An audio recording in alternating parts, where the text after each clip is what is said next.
Welcome! We're back at the Wellesley Free Library. I'm Ms. Lee and we're here for Thanksgiving stories. Let's gather with our song. The more we get together, the more we get together, the happier we'll be.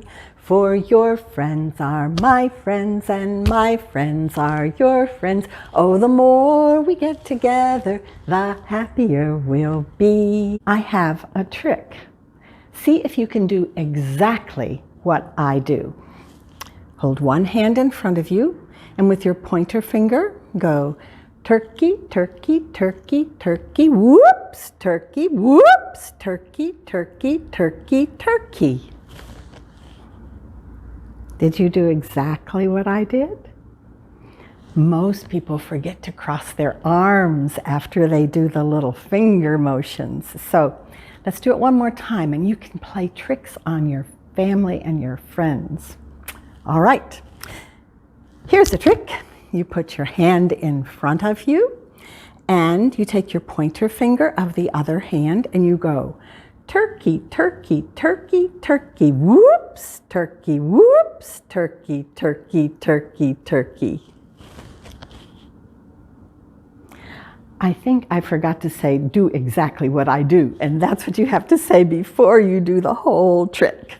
Here is a picture of a huge turkey, a 70-pound tom turkey, that's the boy turkey.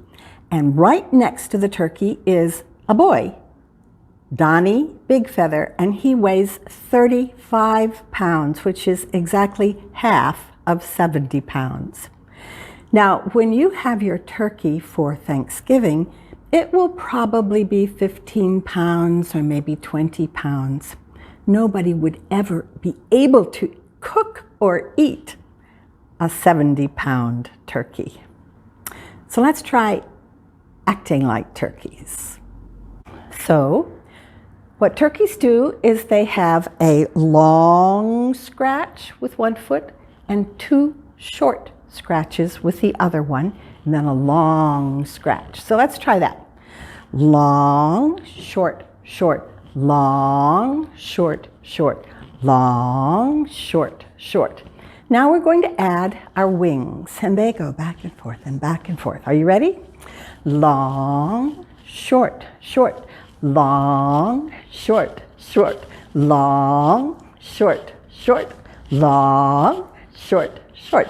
Now let's try gobbling.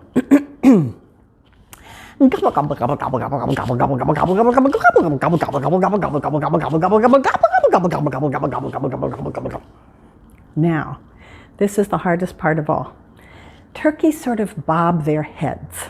They go front, back, front, back, front, back. So let's add each thing one at a time.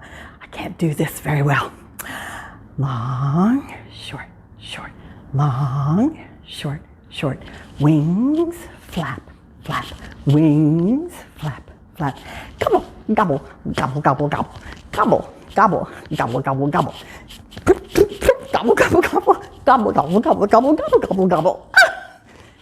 Good job. I'm sure you did a better job than I did. Thanksgiving at the Toppletons by Eileen Spinelli. Illustrated by Marianne Coca-Leffler.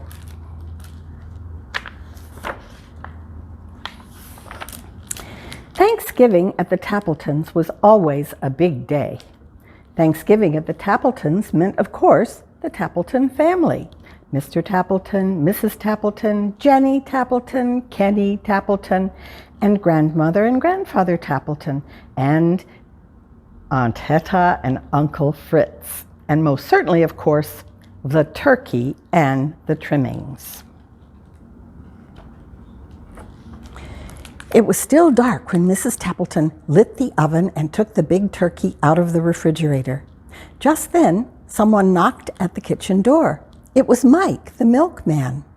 "Good morning, Mrs. Toppleton. I thought you might like some eggnog for the holiday."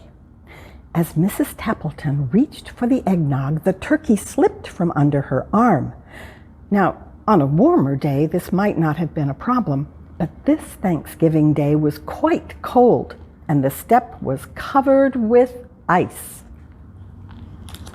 Before she or Mike could even think, the turkey had slithered into the yard. "Get it!" shouted Mrs. Toppleton. Mike reached out, but the turkey skidded past him through the gate and onto the street. "Hurry!" screamed Mrs. Toppleton. "Stop that turkey!" The milkman chased the turkey. Mrs. Toppleton chased the milkman, and the turkey slid down the hill into the pond. Plop, splash. It bubbled out of sight. When Mr. Toppleton came down to breakfast, he took a long sniff. "I don't smell turkey," he said to his wife. "Of course you don't smell turkey," she replied. "You have a cold." "I don't have a cold," he insisted. Mrs. Toppleton shook some pepper in the air. Her husband sneezed. "Achoo!" "See," she said, "you do have a cold." After breakfast, Mr. Toppleton put on his coat and scarf and hat and gloves. "I'm going to the bakery to buy our pies." Mrs. Toppleton handed him his boots. "Wear these," she said. "I know for a fact it is quite slippery out today." Sim's bakery was so crowded, the line reached out onto the sidewalk. Mr. Toppleton hated to wait in long lines, so he went to the diner for a cup of coffee. By the time he got back, the long line was gone, and so were the pies. No pumpkin, no mince, no rhubarb, nothing. Mr. Toppleton was afraid to go home with nothing. "2 boxes tied up with string, please," he said. Mrs. Sim stared at him. "You mean 2 empty boxes?" "That's right." "My, they feel light," remarked Mrs. Toppleton. "Certainly they are light," retorted Mr. Toppleton. "Mrs. Sims prides herself on how light her pies are." Mrs. Toppleton set the table. She called to her son, "Kenny, you make the salad. There's lettuce in the crisper and carrots and radishes too." Kenny's face grew pale. Just yesterday, he had emptied the crisper and fed all the vegetables to the rabbits in Mr. Butterworth's class. How could he tell his mother? He couldn't. So he covered the empty salad bowl with aluminum foil and stuck it in the back of the refrigerator. When the others went to pick up the relatives at the train station, Jenny stayed behind to mash the potatoes. Every year, this was her job. She loved it. This year, she thought, I'll make them even better. I'll use the blender. Just as Jenny flicked on the switch, the phone rang. It was her best friend, Nora. If there was one thing Jenny loved to do better than mashed potatoes, it was talk. Jenny talked and talked and talked to Nora, and she might still be talking today had not a wet glump of something hit her on the back of the head. She turned to see what it was. Splat! Another glump hit her in the face. The blender was going wild, and mashed potatoes were flying everywhere. Without even saying goodbye to Nora, Jenny hung up the phone, scrubbed her face, and wiped mashed potatoes from nearly everything in the kitchen. She finished just as the others came back. Uncle Fritz patted his stomach. "I'm hungry," he said. Grandfather Toppleton laughed. "I'm as hungry as an elephant." Everyone sat down at the table. It was a Toppleton tradition for Grandmother to say the Thanksgiving prayer. As soon as the turkey is ready, she smiled. "I'm as hungry as 2 elephants," said Grandfather. Mr. Toppleton went to the oven. "I'll carve the turkey now." He opened the oven door. The turkey is gone. Mr. Toppleton searched on the table and under the table and in every kitchen cabinet. He looked into the sink and in the broom closet. "I can't find the turkey anywhere." Mrs. Toppleton took a deep breath. She told them how their fine turkey had slipped out the door and down the steps and across the yard and through the gate and down the street and plop, splash into the pond. So much for the turkey, said Uncle Fritz, and his stomach rumbled a little louder. Never mind, said Aunt Hedda good-naturedly. We'll fill up on the trimmings. I'll get the salad, Jenny announced. Then Grandmother can say the prayer. Jenny set the bowl on the table and peeled off the aluminum foil. Everyone stared at the salad that was not there. I fed the rabbits at school, confessed Kenny. Uncle Fritz looked downright gloomy. So much for the salad. His stomach rumbled again. I'm as hungry as 3 elephants, sighed Grandfather. Kenny jumped up and said, we'll have Jenny's mashed potatoes. He brought the pot from the kitchen and lifted the lid.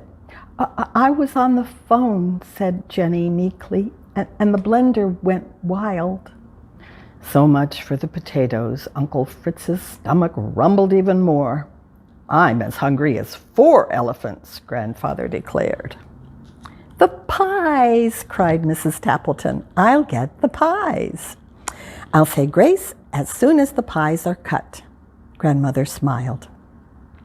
Mrs. Toppleton brought in the boxes, set them down, and untied the string. You brought home 2 empty boxes? She glared at Mr. Toppleton, who covered his ears. 5 elephants, groaned Grandfather. The dining room was quiet. Everyone looked down at the empty table. Uncle Fritz muttered something, but it could not be heard above the rumble of his stomach. A tear rolled down Jenny's cheek. No Thanksgiving dinner, she sniffled. Nothing to say a prayer for, sighed Kenny. Grandmother smiled. Of course there is something. There is more to Thanksgiving than a turkey and trimmings. Then Grandmother Toppleton asked everyone to bow their heads and to hold hands around the dining room table. And this is the Thanksgiving prayer she said. Turkeys come and turkeys go, and trimmings can be lost, we know, but we're together. That's what matters, not what's served upon the platters. Amen. That was a wonderful prayer, said Aunt Hedda. Mrs. Toppleton jumped up. We have liverwurst and cheese in the refrigerator. I'll help fix the sandwiches, offered Mr. Toppleton. Jenny wiped her tear away. I'll get the pickles. Kenny laughed. I'll open a jar of applesauce for dessert. And so the Toppletons had their Thanksgiving dinner after all. Uncle Fritz's stomach stopped rumbling, and Grandfather Toppleton ate enough liverwurst to feed 6 elephants. In fact, everyone had plenty to eat. But most of all, they had each other. Thanksgiving at the Toppletons was a little different, and Thanksgiving will be a little different for us this year as well. So let's give thanks with our whole bodies. Thank you for the sun so bright. Thank you for the moon at night. Thank you for our families.